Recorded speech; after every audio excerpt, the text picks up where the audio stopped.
नमस्कार और स्वागत है इस खास चर्चा में। आज हम राजनीति से जुड़े एक बहुत ही आम लगभग रोजमर्रा के विचार पर थोड़ी गहराई से बात करने वाले हैं।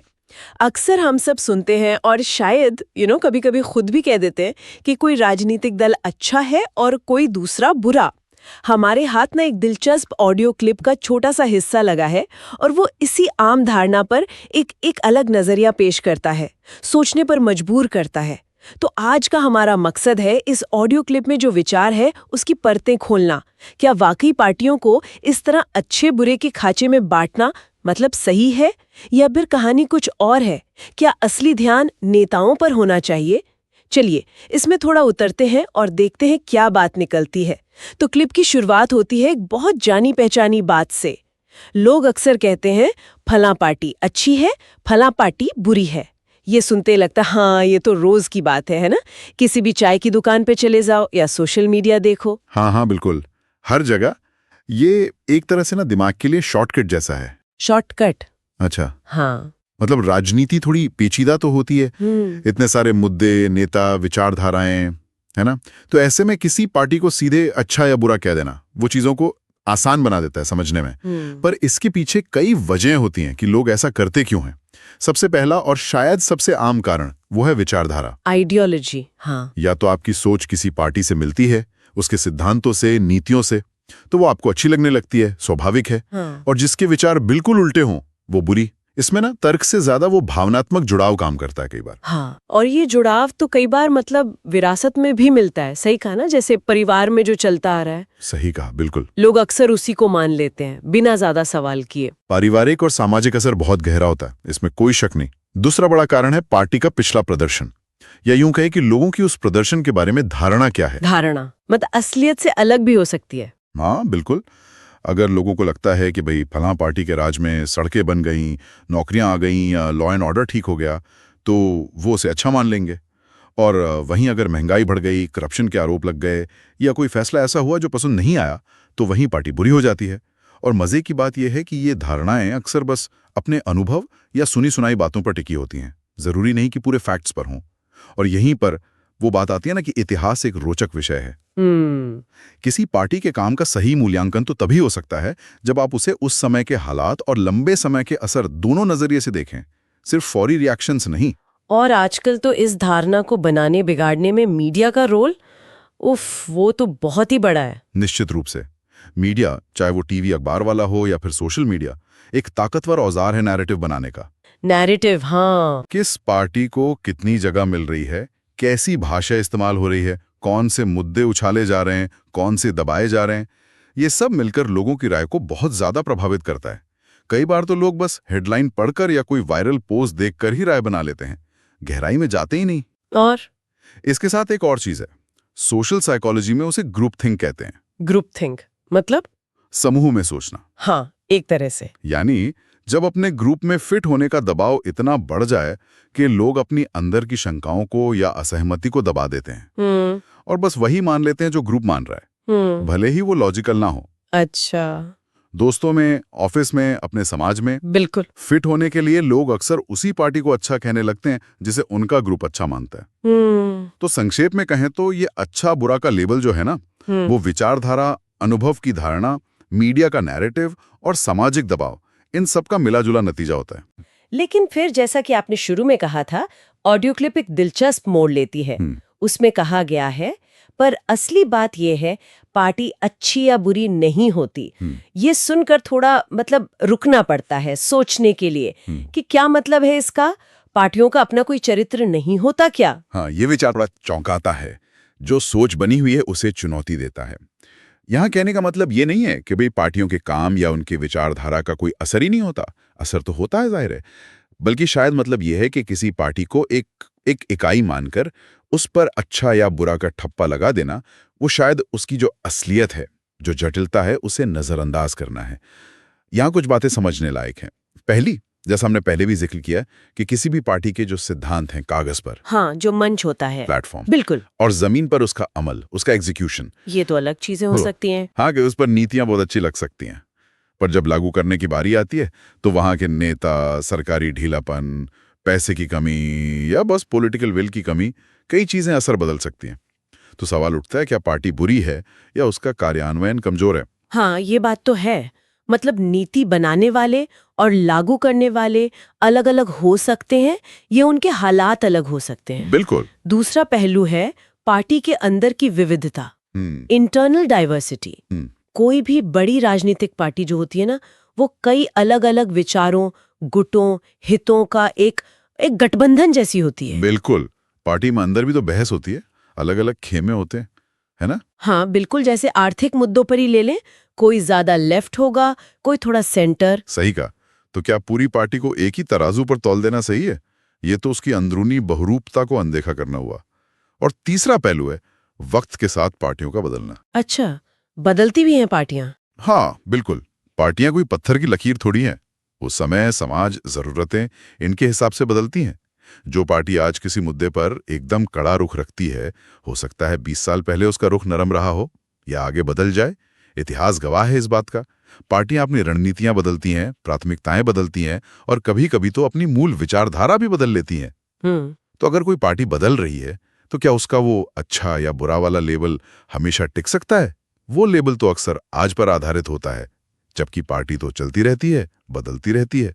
लेकिन एक सवाल है, क्या इसका मतलब ये है कि पार्टियों की कोई कोर आइडियोलॉजी या पहचान ही नहीं होती?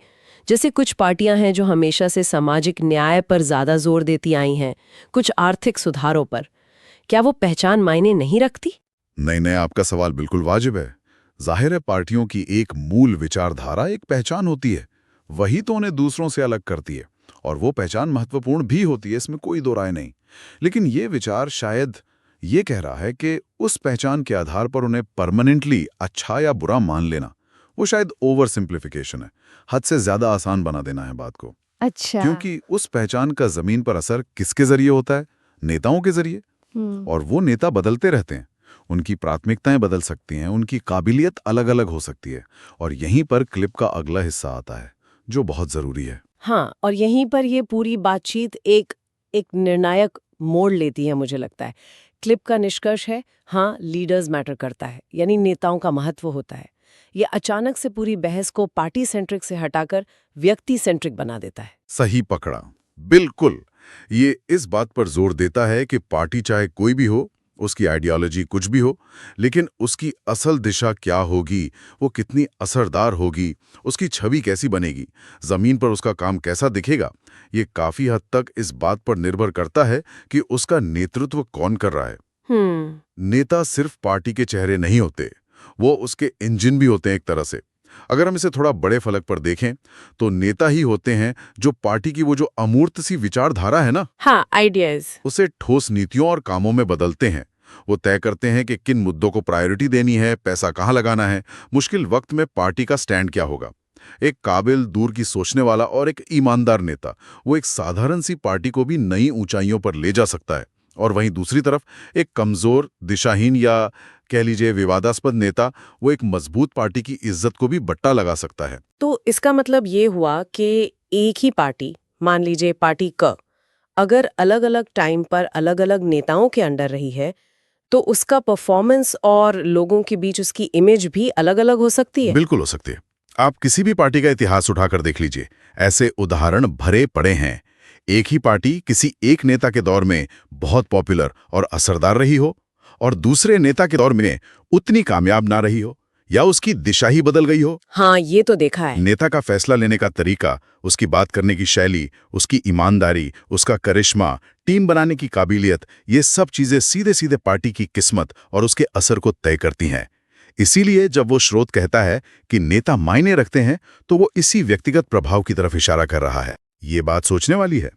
तो अगर हम इस लॉजिक को आगे बढ़ाएं, तो क्या इसका मतलब ये निकलता है कि जब हम नागरिक के तौर पर अपने राजनीतिक विकल्प चुनते हैं, तो हमें पार्टी के चुनाव चिन्ह या उसके नाम से ज्यादा उस व्यक्ति पर ध्यान देना चाहिए जो उस पार्टी को लीड कर रहा है या जो हमारे इलाके से उम्मीदवार है?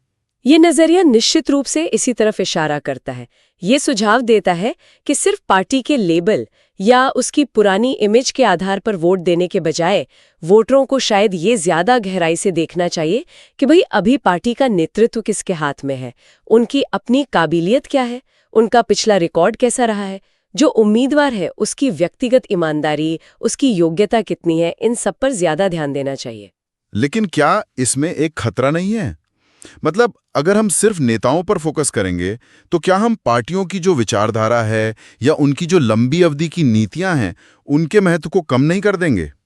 कहीं ये पर्सनैलिटी कल्ट, मतलब व्यक्ति पूजा को बढ़ावा तो नहीं देगा? ये एक बहुत ही जरूरी और जायज चिंता है। बिल्कुल, संतुलन साधना बहुत जरूरी है। इस विचार का मतलब ये कतई नहीं है कि पार्टी की विचारधारा, उसका मैनिफेस्टो या उसकी नीतियां बेकार हो जाती हैं। वो तो नींव है पार्टी के ढांचे की, उसकी दिशा की। हाँ, वो तो आधार है। बिल्कुल, लेकिन ये विचार इस बात पर जोर देता है कि उन नीतियों को जमीन पर उतारने में और पार्टी को असरदार तरीके से चलाने में लीडरशिप की क्वालिटी, उसकी गुणवत्ता एक निर्णायक भूमिका निभाती है। इसलिए जब हम मूल्यांकन करें तो दोनों पहलुओं पर गौर करना जरूरी है। पार्टी की नीतियां क्या हैं और उन नीतियों को लागू करने वाला नेतृत्व कितना काबिल और भरोसेमंद है। ये या तो ये या वो वाली बात नहीं है, ये भी और वो भी वाली बात है। तो ये विश्लेषण को थोड़ा और मुश्किल बना देता है शायद, लेकिन ज्यादा यथार्थ के करीब भी। आसान जवाबों से आगे देखने की बात है ये। बिल्कुल, राजनीति में चीजें शायद ही कभी सिर्फ ब्लैक एंड व्हाइट होती हैं। पार्टियों को सिर्फ अच्छा या बुरा कह देना, वो हमें उनकी जो कई परतें हैं सच्चाई की, उन्हें समझने से रोक सकता है।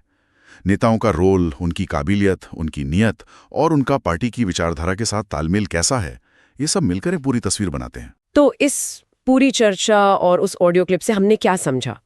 अगर एक सार निकालना हो तो मुख्य बात ये उभरती है कि राजनीतिक दलों को अच्छा या बुरा जैसे आसान खांचों में बांटने की अपनी सीमाएं हैं, है ना? शायद ज्यादा जरूरी ये देखना है कि उस दल का नेतृत्व कौन कर रहा है, क्योंकि नेताओं की क्षमता, उनकी दूरदर्शिता, उनका चरित्र, ये पार्टी की दिशा, उसके प्रदर्शन और उसकी प्रभावशीलता पर बहुत गहरा असर डालते हैं। एकदम सही कहा। ये विश्लेषण हमें वो जो सतही लेबल लगा देते हैं ना हम, उससे आगे बढ़कर राजनीतिक हकीकत की जटिलताओं को स्वीकार करने के लिए कहता है।